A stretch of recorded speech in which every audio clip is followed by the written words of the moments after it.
তখন রাজারহাট থানায় একটিই ছিল।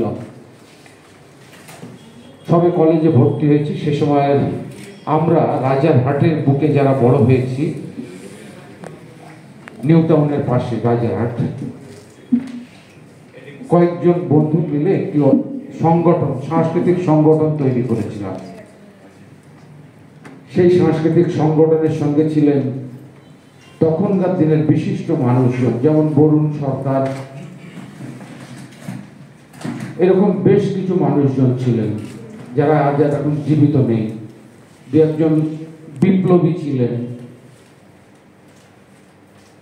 সেই সংগঠন তখন শুধু ছাত্র ছাত্রীদের মধ্যেই সীমাবদ্ধতা ছিল, সীমিত ছিল। সেই সংগঠনটি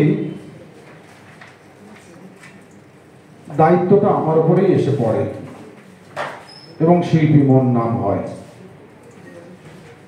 আমি তার সম্পাদক ছিলাম, প্রথম সম্পাদক। পরবর্তীকালে আমরা যারা পড়াশোনা করে বিভিন্ন জায়গায় চলে গেছি,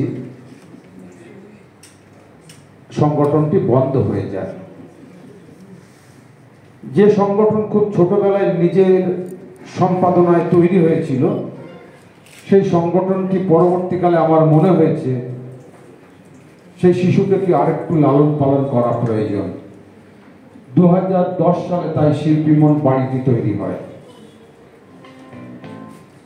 2010 সাল থেকে তাকে সাহিত্য সংস্কৃতির মতো করে তোলার পর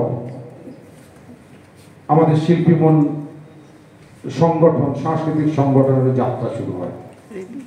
তারপর তো এই 15 বছর আপনারা সবাই জানেন, শিল্পী মন হঠাৎ 15 বছর আসেনি। আমার ছোটবেলা থেকে গড়ে ওঠার যে সংগঠন, সেই সংগঠনের নামই ছিল শিল্পী মন। আপনারা রেডি?